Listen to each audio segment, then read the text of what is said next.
नमस्कार छात्र छात्राओं, मैं शरद नागर आज के इस वीडियो में आप सभी का हार्दिक स्वागत करता हूं। बच्चों, आज हम कक्षा 2 से हिंदी की व्याकरण के अध्याय 1 हमारी भाषा पाठ के अभ्यास प्रश्नों को इस वीडियो के माध्यम से हल करेंगे। तो आइए चलते हैं इस पाठ के अभ्यास प्रश्नों की ओर। यहां सबसे पहला प्रश्न है, जरा बताइए तो से। पहला प्रश्न है बच्चों, भाषा के द्वारा हम क्या करते हैं? तो भाषा के द्वारा हम अपने मन की बातों को दूसरों तक पहुंचाते हैं। बोलते समय हम भाषा के किस रूप का प्रयोग करते हैं? बोलते समय हम भाषा के मौखिक रूप का प्रयोग करते हैं। स्कूल में छुट्टी होने का पता कैसे चलता है? स्कूल में छुट्टी होने का पता घंटी बजने पर चलता है। आगे बढ़ते हैं, आइए अब लिखते हैं की ओर। प्रश्न 1, सही के सामने सही तथा गलत के सामने गलत का निशान लगाइए। अध्यापक अध्यापिका का प्रश्न पूछना भाषा का मौखिक रूप है, सही। ख, रामायण पढ़ना भाषा का मौखिक रूप है, गलत। ग, कुत्ता भौं भौं करता है, सही। चिड़िया की चींची हम समझते हैं, गलत। प्रश्न 2, नीचे दिए गए चित्रों को पहचान कर उनके नीचे लिखिए कि वहां भाषा के किस रूप का प्रयोग हो रहा है। बच्चों, पहला चित्र देखें। पहले चित्र में मां अपने बच्चे को समझा रही है, तो वह मौखिक रूप है। दूसरे चित्र में एक बच्ची कुछ लिखने का प्रयास कर रही है, तो यह भाषा का लिखित रूप है। तीसरे चित्र में दो बच्चे आपस में बात कर रहे हैं, तो यह भाषा का मौखिक रूप है। चौथे चित्र में एक बच्ची फोन पर बात कर रही है, तो वह भी भाषा का मौखिक रूप है।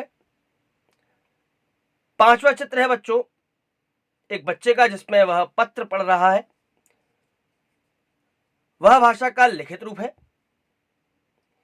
छठे चित्र में एक सिपाही ट्रैफिक के नियमों को पालन करने के साथ साथ हमें दिशा निर्देश भी दे रहा है, तो बच्चों यह भाषा का सांकेतिक रूप है। आगे बढ़ते हैं प्रश्न 3 की ओर। चित्रों के अनुसार बोलियों का मिलान कीजिए। क, सबसे पहला चित्र है बच्चों गधे का, जिसका मिलान होगा चौथे से रैंकना। ख,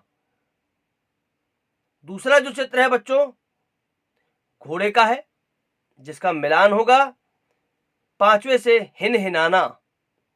ग,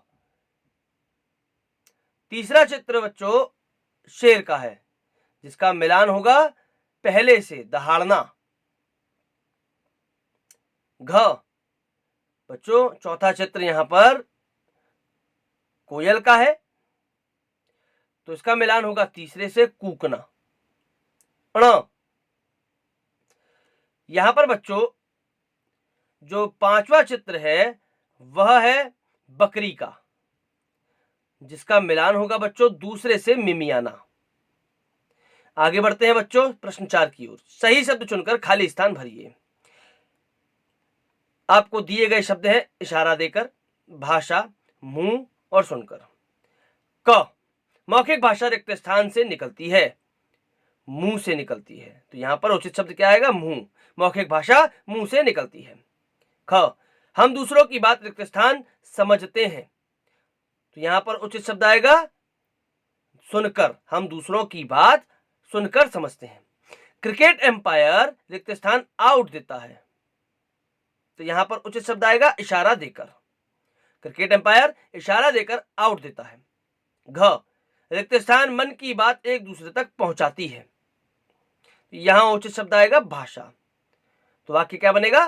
भाषा मन की बात एक दूसरे तक पहुंचाती है। आगे बढ़ते हैं बच्चों सोचो जरा सोचो की ओर। यदि भाषा न होती तो आप कक्षा में कैसे पढ़ते? इस बारे पर में बच्चों आप सभी विचार कर सकते हैं कि अगर भाषा न होती तो हमारा क्या हाल होता, हम किस प्रकार से अपने विचारों का आदान प्रदान करते हैं। प्रश्न दूसरा, घोड़ा रास्ते में मुड़ता कैसे है? बच्चों इस प्रश्न का उत्तर भी आप स्वयं लिख सकते हैं। प्रश्न 3 की ओर बढ़ते हैं। क्रिकेट खेलते समय खिलाड़ी के आउट होने की जानकारी अंपायर कैसे देते हैं?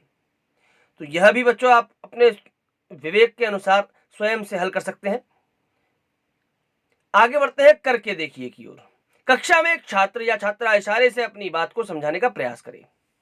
दूसरे बच्चे समझकर अपना हाथ उठाएं और पूछने पर बोलकर बताएं कि वह छात्र या छात्रा क्या कहना चाह रहा है या क्या कहना चाह रही है। इस प्रकार बारी बारी से पूरी कक्षा से कराएं। अर्थात ये आप सभी को अपनी कक्षा में करना है। छात्र या छात्रा इशारे के माध्यम से अपनी बात को समझाने का प्रयास करेगा और दूसरे बच्चे हाथ खड़ा करके, हाथ उठा करके यह बताने का प्रयास करेंगे कि वे इशारे से क्या बता रहा है। आशा करता हूं यह वीडियो आपको अच्छा लगा होगा। आज के इस वीडियो में बच्चों इतना ही। आप सभी का धन्यवाद।